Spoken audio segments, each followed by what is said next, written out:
Mbona siki tibetino. Bismillahir Rahmanir Rahim. Alhamdulillahi Rabbil Alamin. Wassalatu wassalamu ala al-mab'uthi rahmatan lil alamin. Wal 'aqibatu lil muttaqin. Fala 'udwana illa 'ala adh-dhalimin. ربنا آتنا الحكمة وفصح الخطاب ومن اتي الحكمة فقد أوتي خيرا كثيرا أما بعد فإن أصدق الحديث كلام الله وخير الهدي هدي محمد صلى الله عليه وسلم وشر الأمور محدثاتها وكل محدثة بدعة وكل بدعة ضلالة وكل ضلالة في النار أعاذنا الله وأجارنا من النار. إخوة الإيمان وأحبة الأفاضل، السلام عليكم ورحمة الله وبركاته. أدعوكم الله بلدعوة أترى إكياتي فون أسواجه النبي ومحمد sallallahu alayhi wa sallam. Ìkẹ́ Ọlọ́run bá tọ́lá rẹ̀ kó máa bá Nábì àtàwọn ará ilé rẹ̀ àtàwọn sàhábà rẹ̀ àti gbogbo àwọn tí wọ́n bá tọ́ ìlànà rẹ̀ títí di yawmul qiyamah. Òní jẹ́ ìjọ́ kejìléníogún nínú oṣù Rabi'u Thani ọdún 1443 lẹ́yìn tí ó ṣe dédé sí ìjọ́ kẹtàdínlọ́gbọ̀n nínú oṣù kọkànlá ọdún 2021. Nínú yọ̀ǹda tọ́lọ́n pẹ̀lú ògo tọ́lọ́n, insha Allah a ó tún tẹ̀síwájú nípa ìntàngbéyẹ̀wò tó ní ṣe pẹ̀lú maulidi annabi wa Muhammad sallallahu alaihi wasallam tí àwọn ọmọ àyá tí wọ́n sọ di ẹ̀sìn tí wọ́n sì ran kan láàdá lórí ẹ̀ ẹni à ń gbé yẹ̀wò. Ìjókòó wa tí a jókòó kàn a sọ̀rọ̀ nípa wípé àwọn olùmọ̀, àwọn olókè mímọ̀ wọ́n fẹnukò nípa ìjẹ́ bídíà maulid, nípa pé maulid bídíà ni. Rá pé ń ta sàlàyé èyí ta sàlàyé kàn ó ní a mention àwọn nǹkan márùn kan la gbéyẹ̀wò tí ó já sí pé àwọn nǹkan márùn yìí òun là máa fi mọ̀ tó jẹ́ ẹ̀sìn. Gbogbo tí ó jẹ́ ìbáadà, gbogbo tí ó bá máa jẹ́ ẹ̀sìn tá fi sin lọ́hùn tá sì máa ran kan láàdá lórí ẹ̀, ó láti kó nǹkan márùn sínú. Àwọn nǹkan márùn yẹn ẹni tí a gbéyẹ̀wò nínú ìjókòó àti àjókòó kan. A dẹ̀ sọ pé pẹ̀lú ògo Ọlọ́run èyí tí ó tún máa tẹ̀lé òun náà ni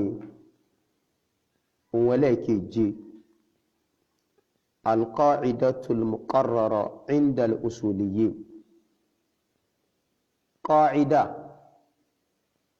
èyí tó jẹ́ ohun tó fẹsẹ̀ múlẹ̀ tí àwọn àfẹ́ ní usulul fiqhi tí wọ́n ṣàlàyé tí wọ́n sì mú qa'ida yẹn jáde láti inú àwọn àyà Qur'an àti inú àwọn hadith Ànábì wa Muhammad sallallahu alaihi wasallam. Ṣe rí qa'ida yìí òun náà ó jẹ́ qaida tá a máa ń gbámú tá a máa ń dìmú láti fi understand pé kíní iṣẹ́ alẹ́sìn ni ìbáadà ni tá a sì ṣe táfi gbà ládàá. kí ni qaida náà òun náà ni pé al-aslu fi ddin at-tawqif àbí ká sọ pé al-aslu fil ibadat na'am at-tawqifiyya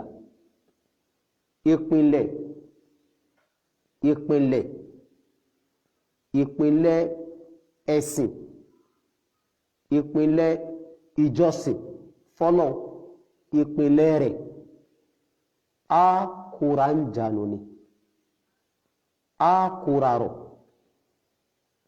a kó búrékì ara wa a ní move a ní sún àfi pẹ̀lú kíni ìyọ̀ǹda tọ́lọ̀ àbí ká ní àfi pẹ̀lú àṣẹ tọ́lọ̀ àṣẹ tọ́lọ̀ ní ó mú wa sún àṣẹ tọ́lọ̀ ní ó mú wa ṣiṣẹ́ àṣẹ yẹn yóò sì wà nínú al-Qur'an àbí kó wà nínú hadith Ànábì wa Muhammad ká tó lè ṣe nǹkan kan ní ẹ̀sìn ilé ní ìpínlẹ̀ ẹ̀sìn mo rò pé àníkílẹ̀ sí wa. qaida ilé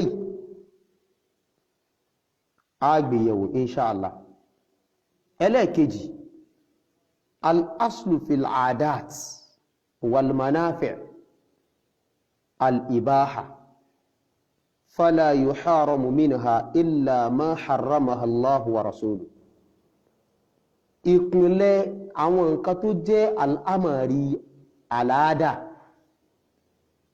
àti àwọn ohun àǹfààní àwọn nǹkan tá ń lò tó ń jẹ́ àǹfààní fún wa nínú sẹ̀mí ayé wa kí ní ìpínlẹ̀ tiẹ̀ lábẹ́ ṣẹ̀ríà àtọ́lọ́ kí ní ìpínlẹ̀ rẹ̀ wọ́n sọ pé al-ibaha ni kí ní pé ní ibaha òun náà ni pé halali ni èyí ó mọ ṣíṣe rẹ̀ lílò kò bùkátà sí kí n ṣẹ̀ṣẹ̀ máa wá ẹ̀rí kí n tó lè ṣe ìpínlẹ̀ al-ada nìyẹn àwọn nǹkan tó jẹ́ nǹkan ayé bí àwọn muamalat àwọn nǹkan tó ní ṣe pẹ̀lú al-manafi' àwọn nǹkan tá ń lò tó ń jẹ́ àǹfààní fún wa bí ìpínlẹ̀ àṣà halali ni èèyàn kan ò ní sọ pé lè jẹ́ haram àfi in tí Ọlọ́run bá àti òjíṣẹ́ rẹ̀ bá pè ní kíni haram ilé nìkan méjì tí a fẹ́ gbéyẹ̀wò lónìí inṣáàlá. a wà gbé mọ́lídì ibo ni mọ́lídì wà wọ̀ nínú méjèèjì. ṣé mọ́líd yóò wọ inú al-aslu fil ibadati ni at-tawqifiyya àbí yóò wọ al-aslu fil adat wal manafi' al-ibaha. Naam. Tọ́ ẹjá kọ́kọ́ wo alákọ̀ọ́kọ́ náà ìpínlẹ̀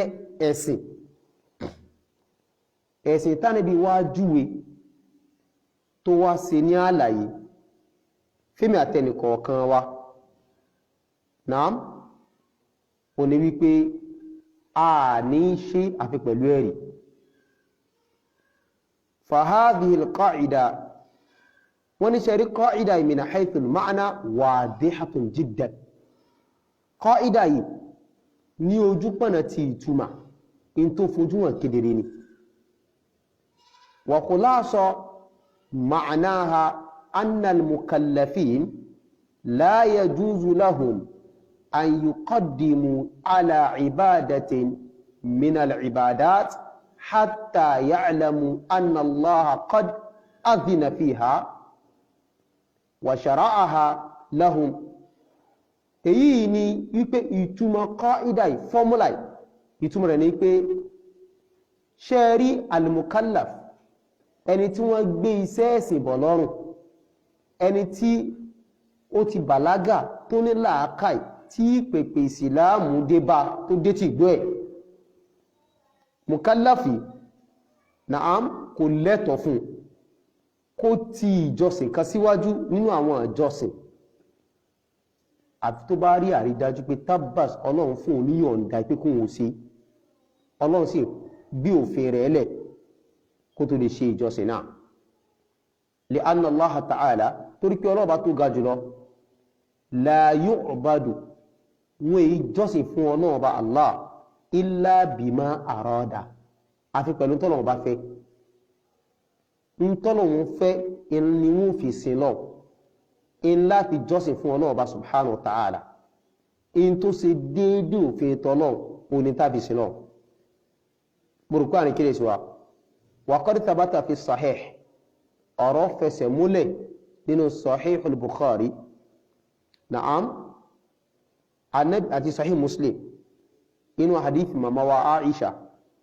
annabi sallallahu alaihi wasallam ó sọ pé man ahdatha fi amrina hadha ma laysa minhu fa huwa radd, ẹni bá mú nǹkan tuntun tó bá dá nǹkan tuntun kan lẹ̀, ahdatha tó bá hun nǹkan tuntun kan fi amrina hadha sínú al-amri wa yìí, ìyẹn ni pé sínú ẹ̀sìn wa yìí, ẹ̀sìn tí èmi ànábì wá yànnànà tí mo wá ṣàlàyé tí mo gbé wá, ẹni bá gbé nǹkan tuntun kan wọnú ẹ̀ ma laysa min ní tí kò sínú rẹ̀ ànábì ní kí ni fa huwa radd, ṣẹ́rí nǹkan tó gbé wọlé á dá padà fún. wa fi riwayatin nínú ẹgbà wọ ọ̀rọ̀ mìíràn kọ́ ànábì ní man amila amalan ẹni bá ṣe iṣẹ́ kan, ìwọ lè fẹ́ sọ wípé ìwọ kọ́ ló dáalẹ̀ na'am òrò àwọn ẹ̀ tí wọ́n ti ṣe ni wọ́n náà ń ṣe tọ́ ànábì wa ni ẹni bá ṣiṣẹ́ kan laysa alayhi amruna tí kò sí òfin wa nínú sẹ́nà àwa kọ́ la pálàṣẹ rẹ̀ na'am ànábì ni fa huwa radd á dá padà fún. hadithi yìí bí a ṣe kà jáde ó jẹ́ kanú àwọn ahadith tí àwọn àfáà fi mú qaida ìjáde wípé al-aslu fil ibadat at-tawqif al-ibadat tawqifiyya ni gbogbo ń ta bá pè ní ìjọsìn tawqifiyya ni a ní ṣe àfi pẹ̀lú pé òfin ti síwájú pé ká ṣe, a ní dáwọ́lé àfi kó jẹ́ pé àṣẹ ó ti síwájú látọ̀dọ̀ náà àbí látọ̀dọ̀ Ànábì wa Muhammad ipe kíni ipe ká ṣe. eléyìí ni ìpìlẹ̀ ẹ̀sìn. نعم وتكرير أدلة هذه القاعدة وبسط أدلتها مما يطول استقصاء هذا بالنسبة للعبادات. وني شري àwọn ẹ̀rí àwọn ẹ̀rí qaida formula kí ni formula náà al-aslu fi din at-tawqif aw al-aslu fi al-ibadat at-tawqifiyya. naam qaida formula wọn àwọn ẹ̀rí rẹ̀ àwọn ẹ̀rí tí ń tọ́ka sí àwọn ẹ̀rí tó pọ̀ ni inú al-Qur'an àwọn ẹ̀rí tó pọ̀ ni nínú hadithi Ànábì wa Muhammad sallallahu alaihi wa alihi wa sallam. so ilé ni ìpìlẹ̀ ìtí à ń pè ní ìbádà kó tún lè yé wa dáadáa. nígbàtí Uthman bin Affan radiyallahu anhu tí Ànábì pa á láṣẹ pé kó lọ bá àwọn Quraysh nílùú Makkah láti sọ fún àwọn Quraysh wípé òjíṣẹ́ Ọlọ́run bá ń bọ̀ wá sílùú Makkah àtòun àti àwọn sàhábà rẹ̀ wọ́n fẹ́ wá ṣiṣẹ́ umrah. iṣẹ́ umrah ìsìnì tán fẹ́ wá ṣe Ànábì ó ṣẹ̀ṣẹ̀ ń lọ ni láti lọ ṣiṣẹ́ umrah náà. ìgbà tí Usman bin Affan ó dé ìlú Mákà ó sọ fáwọn Quraysh ipe in tí Rasulullah tó ní kí n wá jẹ́ fún yín ni àwọn sọ fún Uthman bin Affan wípé ìrẹ́ Uthman àgbà ọ láyé ń tiẹ̀ ìwọ ṣe umra tiẹ̀ tí ó bá ti wá parí tiẹ̀ tán falyarji'u Muhammad kí Muhammadu kó wá padà ní ọdún yìí tó bá di ọdún tí ń bọ̀ kó wá ṣe tiẹ̀ tó bá di next year kó wá ṣe umra tiẹ̀ àtúnwọ̀n àtàwọn sàbí yòókù Ànábì rẹ̀ tí ṣe umra yẹn kèyí tí ṣe kan rí iṣẹ́ lọ ni àwọn sàhábà ò tí mọ̀ bí ètò umra yẹn ó ṣe rí kẹfíyà rẹ̀ ní àwọn kan tó bí ètò rí ó ṣe lọ wọn ò tí mọ̀ wọn ò tí rí kánàbí ó ṣe wọ́n ṣe fẹ́ lọ sí náà ni kí wá ní ó ṣẹlẹ̀ àwọn Quraysh wọ́n sọ fún Uthman bin Affan ipé ìrẹ́ Uthman àgbà ìwọ láyé kí wò ṣe umara tiẹ̀ èsì tí Uthman bin Affan tó fún wọn ó náà ní pé èmi ò jẹ́ ẹni tí ó ṣe umra ó dìgbà ń bá tó rí bí Ànábì ṣe ṣe kémi náà tó ṣe eré là ń pè ní tawqifiyya ẹ̀rí pé Uthman bin Affan kò ṣe kíni kò ṣe tẹ̀kìdímù sẹ́yì kò tí sẹ́yì síwájú láì tí kọ́kọ́ mọ bí Ànábì ò ṣe ṣe náà kọ́sà Ànábì ò tí ṣe wọ́n sì fẹ́ lọ sí náà ni àpẹẹrẹ tí a ń pè ní tawqifiyya ni pé ẹ̀sìn ìpìlẹ̀ rẹ̀ gangan ò ní ṣe àti pẹ̀lú pé ẹ̀rí kan ti síwájú kò tó ṣe gbà tó di ọdún tó tẹ̀lé Ànábì sallallahu alaihi wasallam àtàwọn sàhábà wọ́n lọ ṣe umra náà àti bẹ́ẹ̀ bẹ́ẹ̀ lọ ìgbà làwọn sàbẹ́sẹ̀ rí pé ókè bí a sì ṣe ní ìgbà làwọn náà sì bẹ̀rẹ̀ sí ní yá sẹ́kẹ́lẹ̀ a bẹ̀rẹ̀ ní ṣe umra náà àti gbogbo àwọn kan tó tẹ̀lé àti bẹ́ẹ̀ bẹ́ẹ̀ lọ èyí jẹ́ àpèjúwe tàbí ẹ̀rí lórí kọ́ ìdá irú àwọn hadithi yìí àti irú àwọn àyàtù Qur'aniyya nẹ́fẹ̀sẹ̀kì náà fi mú fọ́múlà yìí wá wípé ìpìlẹ̀ ẹ̀sìn ò ní ṣe àfi pẹ̀lú ẹ̀rí ẹ wo àyà Qur'an Ọlọ́run ní am lahum shuraka shara'u lahum minad-din ma lam ya'dhan bihi Allah Ọlọ́run ní am lahum shuraka àti fẹ́ mú àyà wá ní kálíbà fún mọ̀ pé ìpìnlẹ̀ ẹ̀sìn a ò ní ṣe àfi pẹ̀lú ká kọ́kọ́ rẹ̀ ìfún ká tó ṣe ni a kọ́kọ́ dúó ni a sì tawqifu ni a sì tawaqqufu ni na'am ká tó wá sí kíni ó dìgbà tàbá tó wá rí ẹ̀rí ká tó ṣe Allah subhanahu wa ta'ala ó ní am lahum shuraka ṣé wọ́n ní àwọn akẹgbẹ́ kan ni àbí wọ́n ní àwọn ọ̀gá kan ni ṣé wọ́n ní àwọn abẹnugọ̀ kan ni tó já sí pé shara'u lahum minad-din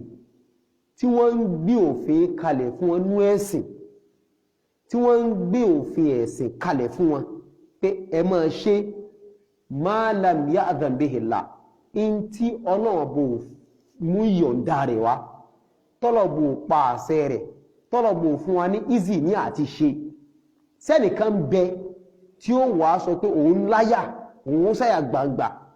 láti gbé òfin kan wá sínú ẹ̀sìn léyìí tí Ọlọ́run bẹ Ẹlẹ́dàá wò fún wa ní yọ̀ǹda rẹ̀ ẹ̀rí pé láàrin tẹ́ bá wọ ááyà ilé náà lọ́wọ́ kan ẹ̀kọ́ tí ń bẹ̀rẹ̀ ni pé má tì nǹkan kan síwájú àfi kó jẹ́ pé ìyọ̀ǹda Ọlọ́run bá ti wà ń bì kí náà kò tó ṣe eléyìí ni qaida táwọn afẹ́ ìlú sólùfì mú jáde lábẹ́ ááyà yìí pé al-aslu fi din at-tawqif al-ibadat tawqifiyya ìjọsìn naam tawqifiyya ni wàá kóra rọ ni wàá kóra dúó ni ó dùn gbọ́n ò ní sún orúgbà tó bá tó rí áyà Qur'an àbí hadith Ànábì Muhammad kò tó wá sún mọ́lídì so wọnú ilé mọ́lídì ní ìsìn mathalan gẹ́gẹ́ bá a ṣe sọ ní jókòó wa ta jókòó last inú àwọn kan márùn ta mention ni ta lákọ̀ọ́kọ́ rẹ̀ a béèrè pé ǹjẹ́ mọ́lídì ṣé àyà Kùránì wà fún gẹ́gẹ́ bí a ṣe rí àwọn aya Qur'an fún ìrun a rí aya Qur'an fún àwẹ̀ zaka hajj ìsokùn ẹbí àwọn òbí ká ṣe dáadáa sí wọn ká ṣàpọ́nlé wọn ká tọ́jú wọn àti bẹ́ẹ̀ bẹ́ẹ̀ lọ àwọn aya Qur'an wà fún kárárá tó sọ jáde Ọlọ́run aqimus salat Ọlọ́run sọ mọ́ mi pé warka'u ma'ar raki'in Ọlọ́run tún sọ mọ́ mi ó ní kíni wa ma umiru illa liya'budullaha mukhlisina lahu dina hunafa wa yuqimus salat aya àrùn ní kárárá tó mention ìrun pé ẹ kírun tó pa wá láṣẹ rẹ̀ aya mọ́lídì kò sí àrímúwá àfi àwọn khurafat àtàwọn shubuhat tá kàn gbìyànjú láti lọ aya lọ́rùn láti yín aya dé kaná láti gbà ń kò láti fi tẹ̀lé mọ́lídì kéde sí aya mọ́lídì ní kọ́lọ̀ kú ṣàánú wa now qaida yìí ní ìsìn wípé ìpìlẹ̀ ẹ̀sìn a ní ṣe àfi pẹ̀lú kárí ẹ̀rí tí ó mú wa ṣe ǹjẹ́ mọ́lídì ṣé ẹ̀rí kan iló tì wá tàbí pé gbogbo 12th of Rabiul Awwal ká máa ṣe mọ́lídì Ànábì wa Muhammad débi pé àwa mú nímú pé ẹni tí ò bá tún ṣe gan kìí ṣe mùsùlùmí ni qaida láti gbọ́ al-aslu fi din at-tawqif ni al-aslu fi al-ibadat tawqifiyya ni at-tawqifiyya ni ok maulidi ní ìsìn ẹ̀yin tẹ́ ń ṣe maulidi ẹ ti taqdimu maulidi ẹ lẹ́rìí fún ẹ ṣe tawqif kẹ́kọ́kọ́ rí ẹ̀rí ẹ̀ látọ̀rọ̀ Ànábì Muhammad pé Ànábì jókòó maulidi ń ṣe ẹ sì yẹn ẹ kàn bẹ̀rẹ̀ sí ní ṣe ní ọpọlọ lórí lásán ẹ wá sí wọn wá ẹ̀rí tí ó mọ báàkì ẹ̀ ìṣesí àwọn ọ̀tá Islam ní ẹ̀ náà eléyìí ìṣesí àwọn bídíà náà àwọn kọ́kọ́ gbé bídíà kalẹ̀ náà then wọ́n ṣẹ̀ wá máa wá ẹ̀rí tí ó báàkì bídíà yẹn wọ́n ti kọ́kọ́ ní ideology kan tẹ́ fẹ́ máa defend náà wọ́n ṣẹ̀ wá máa wá áyà tí ó máa defend tí ó gbè lẹ́yìn ideology náà ìwọ̀n báyìí gẹ́tì ó bá mi lábẹ́ ṣẹ̀rí àtọ́lọ́bà sí rí àyí kọ́kọ́ ti sẹ́kàn síwájú wà kọ́kọ́ rí pé ẹ̀rí kan ti síwájú ní kó tó ṣe ò ní àdìsọkàn lórí kankan àbí kó tó pé ẹ̀rí kan ti síwájú kó tó ta kókó àdìsọkàn rẹ̀ lórí pẹ̀lú ẹ̀rí náà àmọ́ àwọn ò ní ṣe báwọn àwọn kọ́kọ́ ti kìíní yẹn síwájú náà wọ́n ti kọ́kọ́ lé àwọn òfin tí wọ́n kalẹ̀ wọ́n sì wá máa wá àwọn ẹ̀rí tí ó gbè lẹ́yìn àwọn òfin náà which is wrong so mólídì naam kò yẹ ká kọ́kọ́ tì síwájú ó yẹ ká kọ́kọ́ rí ẹ̀rí fún wípé násì Kùránì ni tó sọ pé ẹ ṣe mólídì násì hadithi ni tó ní ẹ ṣe mólídì kó tó di pé a wà máa ṣe mólídì náà ní ìsìn àkọ́kọ́ ti rí ẹ̀rí pé ká kírun ká tó máa kírun náà àìbẹ̀kọ́ ni àti kọ́kọ́ rí ẹ̀rí pé ká gbààwẹ̀ ká tó máa mọ̀ ti àwẹ̀ yẹn síwájú náà àti kọ́kọ́ rí ẹ̀rí pé ká yọ zaka ká tó mọ̀ yọ zaka náà naam gbogbo àwọn nǹkan wọ̀nyí ń ta ti rẹ́rí fún ni ká tó máa ṣe mọ́lídì ó yẹ ká kọ́kọ́ rẹ́rí fún náà ká tó máa ṣe náà so kọ́ ìdá yìí ẹ jẹ́ ká wò dáadáa ẹ̀yin ọmọ ya nùsùlá pàápàá jùlọ ẹ̀yin tẹ́ ń ṣe mọ́lídì yìí tẹ́ ẹ sọ́ dẹ̀sìn tẹ́ ẹ sọ́ di pé ìwọ tó bá ṣẹ́gun yìí ṣe mùsùlùmí naam so ẹjá wo ìsáàrin dáadáa ìpínlẹ̀ ẹ̀sìn èyí ṣe àti pẹ̀lú ẹ̀rí ni èyí ó kọ́ra dúó èyí ó kọ́ra rọ̀ ni kó tó wá ti yàní ìjọsìn kan síwájú ìjọ tí ó sì síwájú yẹn yóò make sure pé ẹ̀rí kan ti síwájú ni kó tó ti kíni kó tó ṣe naam so àwọn àyà pọ̀ tí ń tọ́ka lórí lè gan tó yẹ pé àlèmọ̀ inú àyà mi Ọlọ́run ní inú Suratul Maida àyà kẹta tí ma ṣe mistake Ọlọ́run ní al-yawma akmaltu lakum dinakum wa atmamtu alaykum ni'mati wa raditu lakum al-islam dinan Ọlọ́run ní òní yìí akmaltu lakum dinakum mo ti pé ẹ̀sìn yín mo ti pé fún yín ó ti complete la yahtaju ziyada wala nuqsan ẹ̀sìn bùkátà sí àlékún látọwọ́ ẹnìkan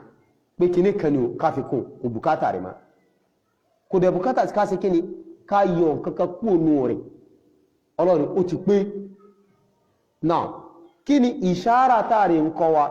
ìṣára ní pé ìntọ́lọ́run ló ti pé yẹn inú òdò lórí ìntọ́lọ́run ló ti complete inú òdò lórí má hun kíní kan má dá kíní kan lẹ̀ kó o tún fẹ́ sọpọ̀ fẹ́ kíní o fẹ́ kìbọnú rẹ̀ lẹ́yìn ìgbà tọ́lọ̀ sọpọ̀ ti pé gẹ́gẹ́ bí mọ́lídì ní sí dáírà tàbí yàní Islam ọlọ́ni ó ti complete ó ti kún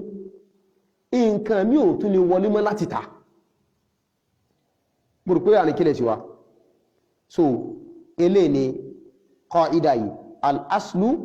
fi din at-tawqif àbí al-aslu fi ibadat at-tawqifiyya qaida ni muqarrara inda al-usuliyyin wa inda al-ulama wal-fuqaha na'am àwọn àfin fiqh wọ́n fi qaida yìí rinlẹ̀ na'am mo rò pé ó kílẹ̀ sí wa bá ẹ wo الإمام ابن حجر الأسقلاني نينو فتح الباري ابن حجر الأسقلاني شافعيني انت المذهب إمام الشافعي رحمة الله عليه كيلوي أني الأصل في العبادة التوقف نينو فتح الباري وتصوني آيمي نعم أني التقرير في العبادة إنما يكون عن توقيف وأن انتفس مولي نينو جوسي كوا إيمان جانيو بلوكي كاكوراروني كادونا آنيشي أتباريريفو ابن دقيق العيد رحمة الله عليه مالكيني شافعيني أني الغالب على العبادات التعبد وما أخذها التوقيف oni tó borí lórí àwọn nǹkan tó ní ṣe pẹ̀lú ìjọsìn naam in tó borí al-ghalibu in tó borí lórí tó ní ṣe pẹ̀lú kíni al-ibadat oníkásílọ́n ibi táti wá ìwá yàní ààyè táti wá gbámú oníkíni ká kọ́kọ́ kóra rọ̀ náà ni ká tó ṣe a ṣe tawqifu ni al-imam an-nasfi inú àwọn hanafiya ni ó ní wala madkhala lir-ra'yi fi ma'rifati ma huwa ta'ati Allah wa lihadha la yajuzu ithbatu asl al-ibada bir-ra'yi ó ní àǹfààní ò sí fún ra'ayi láti gbé wọnú àlámọ̀rí ẹ̀sìn o níbi mímọ̀ nǹkankan nípa ìtẹ̀lé t'Ọlọ́run àbí tẹ̀lé t'Ànábì Muhammad ra'ayi ò ìròrí kò ní ààyè kò ní àbáwọlé kan wà á gbèrò rí ẹ̀jù sílẹ̀ ni wọ́n ní ìdí tó jẹ́ pé kò lẹ́tọ̀ọ́ kéèyàn ó fi nǹkankan rinlẹ̀ nínú àlámọ̀rí ìjọsìn bí ra'ayi pẹ̀lú làákàyè pẹ̀lú ráàyí pẹ̀lú ròrí dandan kó kọ́kọ́ dúó ní kó rẹ́rì fún kó tó ṣe ni al-imam Shawkani inú tírà wọn Nailul Awtar ó ní imam Shawkani sí ni òun wa laysa huwa hanbaliya òun èsì hanbaliya tí ẹ̀ ó wá ní ọ̀rọ̀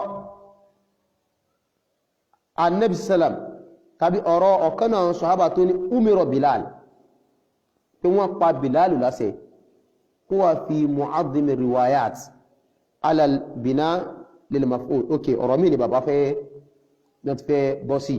al-muhim déédé àwọn àfáàtàrà kàjáde imam ibn Hajar Asqalani ibn Daqiq al-Eid al-imam an-Nasfi tó jẹ́ pé Hanafiya lóyìn gbogbo wọn fi qaida ẹ̀ nílẹ̀ pẹ̀lú ìbára ọ̀tọ̀ọ̀tọ̀ nípa pé ìpìlẹ̀ ẹ̀sìn ò ní tí nǹkankan síwájú àti kó jẹ́ pé ẹ̀rí ti kọ́kọ́ ẹ̀rí ni ó tì ọ́ ẹ̀rí ni ó sún ọ gbọ̀ngbọ̀n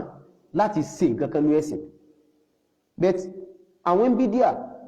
àwọn ò ní kọ́kọ́ mẹ́rì wọ́n kọ́kọ́ ti gbé kíní ẹ̀ lẹ́nà wọ́n ṣẹ̀ṣẹ̀ wá máa wá ẹ̀rí tí ó bá kí tí wọ́n bá wá rẹ́rìí tí ó bá tiẹ̀ ń kọ́ àwọn afi agídí tipátipá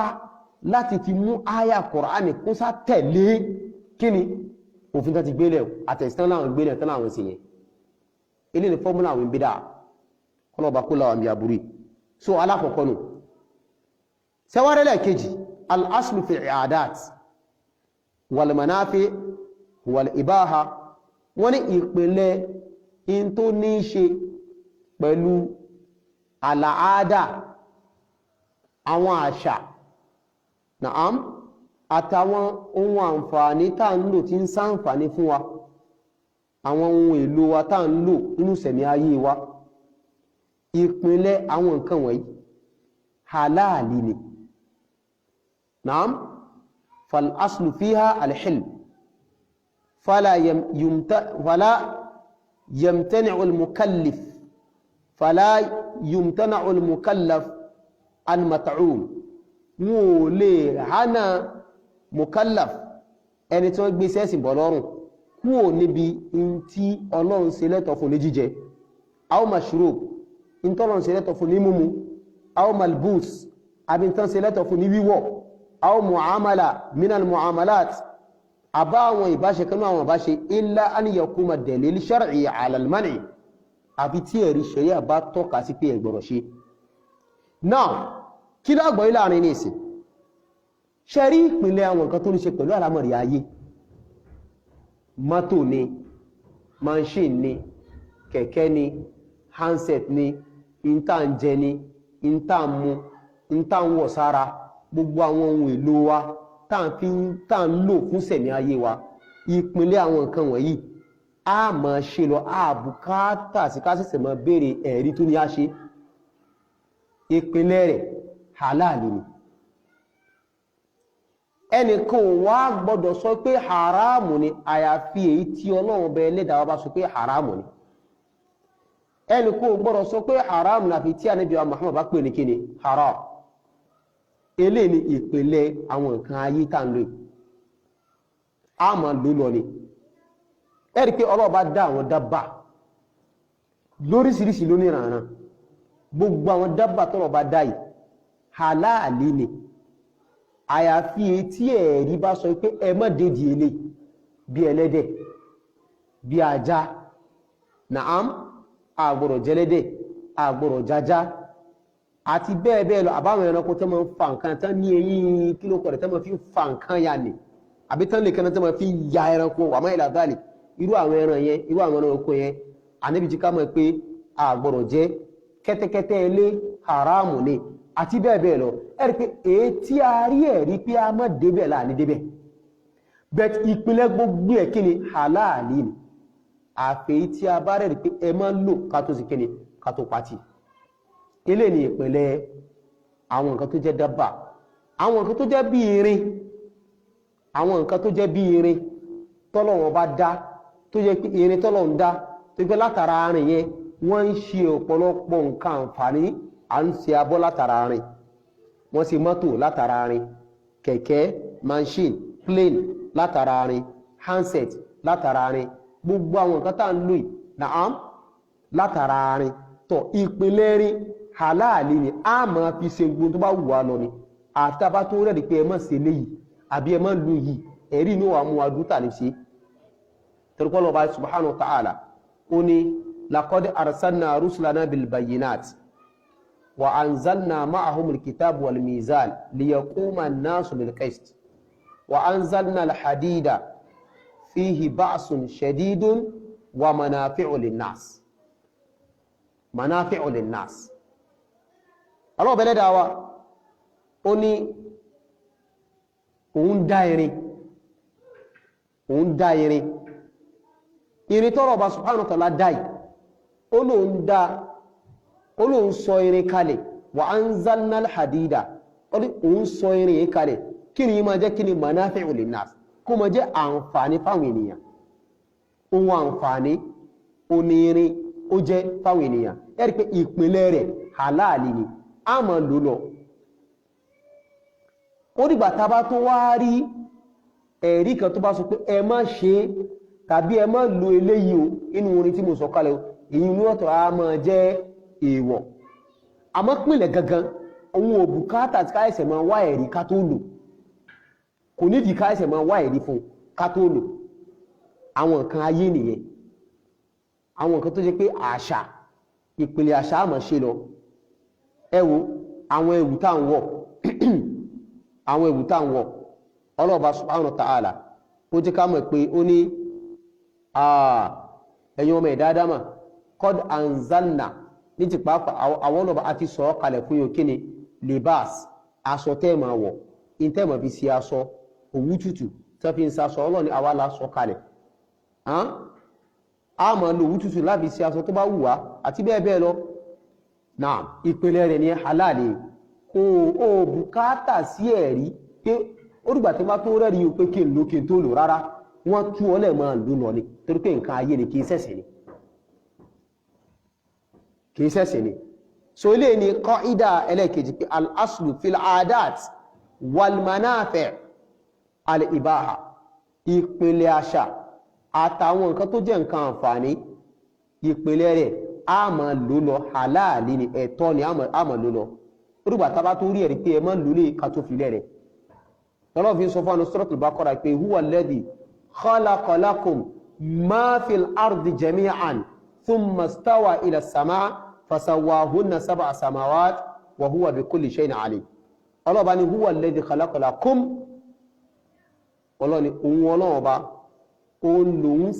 ló ṣẹ̀dá rẹ̀ fún yín ó dá nítorí àǹfààní yín kíni ma fil ardi jami'an gbogbo tí ń bẹ lórí ayé yẹnyẹn Ọlọ́run dá nítorí àǹfààní yín igi àtàwọn èso inú igi náà Ọlọ́run dá nítorí àǹfààní wa ni a máa lò a máa fi ṣe ogun tó bá wù wá àyàfi tọ́lọ́run bá ní a máa dé díẹ̀ ńlá sèkìrì ńlá pàtì ẹ wo Ànábì Adam igi pọ̀ ní àlùjánnà àìbẹ̀ẹ̀kọ́ ni igi yapa ní àlùjánnà gbogbo igi tó wà ní àlùjánnà káká Ọlọ́run sọ pé halali ni fún rẹ̀ Adam gbogbo ẹ̀ máa jẹ́ ṣe tó bá wù ọ́ àmọ́ ò gbọ́dọ̀ dédìí eléyìí mọ́ tọ́ọ̀ṣì eléyìí àti wọ àti ìyàwó rẹ̀ ẹ gbọ́dọ̀ débi eléyìí naam ẹ̀rí pé èyí tán ní ká má débẹ̀ yóò máa jẹ́ kíni yóò máa jẹ́ haramu báyìí ní sí àmọ́ àwọn yòókù ń kọ́ ìpìlẹ̀ rẹ̀ kíni halali ni so gbogbo tó ní ṣe pẹ̀lú àlámọ̀rí ayé nǹkan àǹfààní ayé wà má ìlà dáàlì ìpìlẹ̀ rẹ̀ a máa lò lọ ni òun ò bùkátà tí pé dùgbà tá bá tó rí ẹ̀rí ká tó lò ẹgẹ́ tí kò bùkátà tí pé dùgbà tá bá tó rí ẹ̀rí ká tó sí kíni ká tó lò ọlọ́ni huwa alladhi ja'ala lakumul arda dhalulan famshu fi manakibiha wa kulu min rizqi wa ilayhi an-nushur ọlọ́ni òun ló ń gbé ilẹ̀ kalẹ̀ fún ó dá ilẹ̀ ó gbélẹ̀ fún yín ó rọ̀ ọ́ kalẹ̀ fún yín kẹ́ mọ́ fi ṣe tó bá wù ẹ kọ́lé sórí ẹ̀ gbogbo tó bá wù ní kẹ́ ẹ kọ́ gbogbo tó bá wù ní kẹ́ ẹ tilẹ̀ ṣe ẹ dáko sórí ẹ̀ naam àti bẹ́ẹ̀ bẹ́ẹ̀ lọ so ẹ rí pé Ọlọ́run tú wàhálẹ̀ pẹ̀lú gbogbo tó ní ṣe pẹ̀lú àlámọ̀rí ayé ìyẹn ni pé àwọn kan tá à ń lò tó ń já àǹfààní fún ọ ní àlámọ̀rí ayé wa ìpìlẹ̀ rẹ̀ halali ni àmọ́ lò lọ kí mo tún aláṣọ láàrin ni pé òun ò bùkátà sí pé dùgbà tá a bá tó rẹ́rì ká tó lò ìyìn bùkátà sí pé dùgbà tá a bá tó rẹ́rì kí n tó gun mọ́tò àwọn dùgbà tá a bá tó rẹ́rì inú Quran àbínú àdé pé kí n lo handset kí n tó lò ìpìlẹ̀ rẹ̀ Ọlọ́run tú mi ilẹ̀ ní kí n máa lò naam kò sẹ́rí pé orúgbà tí n bá tó rí ẹ̀rí inú Kùránù pé kí n wọ́sọ́ kí n tó wọ́sọ́ ilé ni qaida ẹlẹ́ẹ̀kejì pé al-aslu fil adat àwọn àṣà oríṣiríṣi àṣà Yorùbá láwọn àṣà tí wọn àwọn Haúsá láwọn àṣà wọn àwọn gbogbo èdè gbogbo wọn ló ní àṣà rẹ̀ ìpìlẹ̀ àṣà halali ni ìpìlẹ̀ àṣà kò sí lè fi ń bẹ̀ àyàfi àṣà tí ò bá dáa ó ní ṣẹ̀ríà ó wá ṣàtúnṣe rẹ̀ ṣẹ̀ríà ó wá láti wá ṣàtúnṣe àwọn àṣà tí ò dáa láti wá ṣàtúnṣe rẹ̀ àmọ́ kìí ṣe pé ṣẹ̀ríà wá láti wá sọ pé a mọ́ sí àṣà mọ́ àṣà tó bá tako òfin tọ́lọ̀ èyí tó bá tako òfin Ànábì wa Muhammad ó ní ṣẹ̀ríà ó gbógun tì yóò dẹ̀ ṣàtúnṣe rẹ̀ ni pé ẹ fi àṣẹ lélẹ̀ kò dáa torí pé ó yapa sófin tọ́lọ̀ ó yapa sófin Ànábì wa Muhammad sallallahu alayhi wa sallam izan ìpínlẹ̀ àṣà halali ni a máa ṣe lọ àyàfi tọ́lọ́run bá sọ pé èèwọ̀ ni ẹ má dédìí ẹ̀ lápàtì. àwọn fọ́múlà méjèèjì yìí tálá kọ́kọ́ al-aslu fil ibadat at-tawqifiyya ẹlẹ́ẹ̀kejì al-aslu fil adat wal manafi' al-ibaha ẹjá wo fọ́múlà méjèèjì yìí ẹjá wo fọ́múlà méjèèjì láti mọ̀ ibi tá place kí ni mọ́lídì yìí sí. mọ́lídì sí àṣà láàpẹ́ ni sáà lè fi sí under àṣà pé àṣà ni tí ò bá wọ abẹ́ àṣà só wọnú ìbádà èwo ló wọ̀ ńbẹ̀ èwo ló wọ̀ ńbẹ̀ nínú in tó yé mi ìlérò kó wọ̀ kankan ló méjèèjì kò wọnú ìbádà torí pé kò sẹ́rì fún tawqifiyya ni ìbádà tawqifiyya ò ní ṣàfi pẹ̀lú ẹ̀rí ò ló wá mú wọn sí naam ẹ̀rí ò ló mú wọn sí tàbí sọ pé àṣà ni ok alhamdulillah àṣà ni kìí sẹ́sìn mashallah lílọ́sẹ̀ rẹ̀ mẹ́sìn tí wọ́n lọ́sẹ̀ rẹ̀ mẹ́sìn yẹn ni problem ti wà tó bá pẹ́ bá mú ní mú pé àṣà ni ìpìlẹ̀ àṣà tẹ́lẹ̀ dáàmọ́ a mọ̀ ṣe àṣà wa lọ ni a máa ní ládánú àṣà kò sí ládá ń bẹ̀ kìí sẹ́sìn ni kìí sọ́rọ̀ bàlá ń jọ́sìn fún naam tán bá fi sí ọ́ndà àṣà tó kò sí wàhálà kọ́ mọ̀ ṣe nǹkan wọn lọ àmọ́ ń gbà tán ti lè tí bó ẹ̀sìn pé ẹ̀sìn ni àgbàládá ń bẹ̀ tó làbúdà dandankẹ́ mẹ́rin wá fún ni wal adilla minal Qur'an aw minal ahadithi sahiha inni látò lè gbà pé ẹ̀sìn ni kọlọ̀bà láàánú kó fi ọ̀rọ̀ rẹ̀ kó fi àjùbá ìlọ so ẹnìkan ò ní sọ wípé kìíní kan jẹ́ ẹ̀sìn àbíkó jẹ́ pé ẹ̀rí ti síwájú fún látọ̀dọ̀ Ọlọ́run bá pẹ́sìn ni ẹ̀rí ti síwájú láti ọ̀dọ̀ ànẹ́bí Muhammad pẹ́sìn ni ànẹ́bí ṣe àwọn sàhábà ṣe àwọn tábìí wọ́n ṣe àwọn tábìí tàbí àwọn náà ṣe inú òtò jẹ́sìn mọ̀lídì kò wọ kankanù rẹ̀ tẹ́ bá rẹ̀ wọ́ bẹ̀ ẹbẹ̀rì rẹ̀ wá ìbéèrè kan tó nù kọlọ̀bà láàánú kó fi ọ̀rọ̀ rẹ̀ kó fi àjùbá ìlọ tọ́ inṣáàlá nínú jókòó mi tá tó máa jókòó bó jẹ́ pé kó tó pé ní wọ́n pè irun lábẹ́ àwọn kọ́ ìdá méjì tí mo mú wáyé lábẹ́ àwọn formulas méjì yìí àwọn bídíà wọ́n máa ń sọ wípé tẹ́ bá sọ pé gbogbo bídíà ànú ni ẹ má gùn mọ́tò mà torí pé mọ́tò náà bídíà lò náà ẹ má gùn machine mà ẹ má lo handset mà torí pé ànábì ò lo handset tẹ́ bá sọ pé gbogbo bídíà ànú ni ẹ má gùn plane ẹ má fi abọ́ irú abọ́ tàbí jẹ ẹ má fi jẹun kọ́sà ànábì ò fi irú abọ́ ìjẹun a sọ pé àyà agbó ìkùránì ló kúrù agbó ìkùránì ló kú jẹ́ kà tó fún yìí lẹ́bi sọ̀rọ̀ rọ̀ jáde fún fọ́múlà méjì ta mú wáyìí ẹni tó ní láàká ó ti mọ̀ ibi tí ó pléjì àwọn nǹkan wọ̀nyí sí àbẹ́ ẹ̀kọ́ ni ó ti mọ̀ ibi tí ó gbé àwọn nǹkan ayé yìí ó ti mọ̀ ibi tí ó gbé sí ó mọ̀ pé aláàmọ̀rí bá ṣe mára àlàyé wa aláàmọ̀rí nǹkan ayé kò ní í ṣe pẹ̀lú ẹ̀sìn ìpínlẹ̀ rẹ̀ sí ní wọ́n tú wàhálẹ̀ ká máa ṣe ni àmọ́ ẹ̀sìn wọn ò tú wàhálẹ̀ wọ́n dè wá ni kí ní ó tú wa ẹ̀rí ní ó tú wa àyà Kùránì ní sọ pé ya ẹ move ẹ ṣe hadith náà pé ẹ ṣe tọ́lọ̀ bá ní ká understand àwọn fọ́múlà méjì yìí àti mọ̀ ibi tá place kéde sí àwọn nǹkan ayé yes mọ́tò bídíà ni machine bídíà ni ànábì ogun mùrù àìbẹ̀ẹ̀kọ́ ni yọ̀wà àmọ́ bídíà ni nínú àlàádà bídíà nínú àwọn nǹkan ayé tí ṣẹ̀ríà ò takò tẹ́lẹ̀ dáàmà ọlọ́run ló ń dá ẹni torí àǹfààní wa ọlọ́run bò wá fi ààlà sí àǹfààní tí ń bẹ́nu rin kó fálá sí ó ní wà manáfíù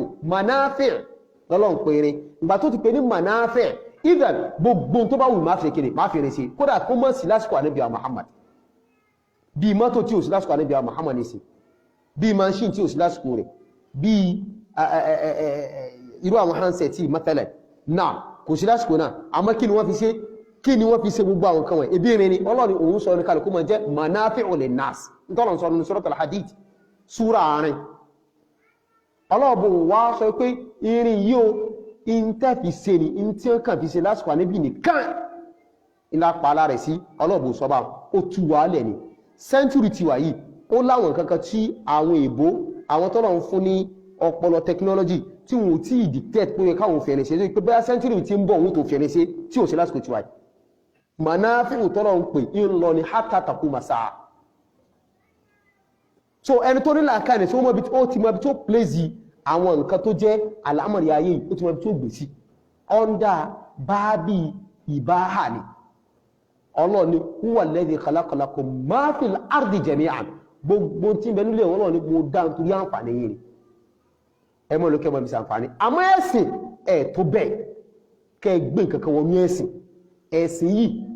Ànábì ló gbé wá ó dẹ̀ sọ fún wa pé khuzu anni manasikakum gbogbo tó ní sí pẹ̀lú iṣẹ́ hajj yìí àti tó ní sí pẹ̀lú gbogbo tó ní sí pẹ̀lú ìbàdáàtì ẹmu látọ̀dì ní Ànábì ni ìwò lẹ́tọ̀ àti mú kankan wá ẹ̀sìnú àmọ́ torí pé wọ́n mọ̀ páwọn èèyàn alámọ̀rí òye wọn àwọn afẹ́ máa mú condition wà pé ẹ má gun mọ́tò mọ́nà tẹ́bá tó gbogbo bídíà ànú ni gbogbo bídíà ànú ni nínú ẹ̀sìn gbogbo ń tá bá pè lẹ́sìn tó jẹ́ pé bídíà ní tó ànú ni ń tá níbi pẹ̀lú kullu bid'atin dalalah nínú ẹ̀sìn ànú ni àmọ́ nínú nǹkan ayé gbogbo tá bá dálẹ̀ síbẹ̀ ká ṣe handset ká ṣe mọ́tò ká ṣe gbogbo lè ìpínlẹ̀ tiẹ̀ halal ni wọ́n tú wàálẹ̀ so kọ́lọ̀ ọba láàánú kó fi ọ̀rọ̀ rẹ̀ kó fi àjù báyìí lọ inshallah tó bá di ìjókòó mi a tó gbẹnu lé nǹkan ẹlẹ́ẹ̀kẹjọ lásàlẹ̀ lónìí ẹlẹ́ẹ̀kẹjọ òun náà ni alqaida albatila alfasida almunakisa inda alqaimina bil mawlidi nabawi qaida táwọn bídíà wa máa ń lò qaida tí àwọn mọ̀lídì máa ń lò qaida ni fọ́múlà ni tó burú jáì fọ́múlà ni tí ò tiẹ̀ lẹ́sẹ̀ lẹ̀ tí ò dáa fọ́múlà ni tí wọ́n gbé ní ìkọríkódì wọ́n gbé orí táìsì jàre wọ́n dá orí padà sídì wọ́n wá dáàdì padà sórí naam ilé nìkan tá gbéyẹ̀wò inṣáàlá kí ni qaida náà wọ́n ni al-aslu fi mawlidi nabawi adamul man'i hatta ya'tiya dalilu bil man'i ilé nìkan tí a rọra tún yànà fún wa inṣáàlá tó ń ti pé àwọn kọ́dà méjì àkọ́ta àkọ́kọ́ mú àyẹ̀ tẹ́yẹ̀ bá ọra sáàdì ẹ̀ ó ti mọ̀ pé èwo ni mólídì wọnù méjèèjì sẹ́rìgẹ́tì so àwọn wà gbé kọríkódì al-aslu fil ibadat tawqifiyya àbí àwọn wà sùpẹ́ rárá àwọn amú fọ́múlà títí al-aslu fil adat wal manafi àwọn alẹ́mọ́ mólídì ipe ẹ̀ ní sọ pé ká má ṣe mólídì ta ló ní a má ṣe bígbà tó yá sọ pé ta ló ní a má gun mọ́tò ta ló ní ká má lo handset ta ló ní ká má ṣe mólídì ẹ̀rì pé fọ́múlà tí ń sẹ́ níbi kíni nǹkan ayé làwọn fẹ́ lò fún títí mólídì nìsìn ẹgẹ́ tí so ilá fi pè ní almunakisa fọ́múlà tí wọ́n ti gbé ní ìkọríkódì so a rọra gbélé yẹ̀wò inshallah tó bá di next week then a tún wá wo ẹlẹ́ẹ̀kẹsàn èyí tá a wí tó ṣe dédé kọlọmọdún aládàá rẹ̀ mistake tí a ṣe kọlọ̀ kó sàmójúkúrò fún wa mọ́lídì bídíà ni mọ́lídì kò ní pẹ̀lẹ̀ ní ẹ̀sìn mọ́lídì àdádálẹ̀ ni bal ànú ni tánàbí pẹ̀lú torí pé ànábì sọ pé gbogbo bídíà ànú ni mọ́lídì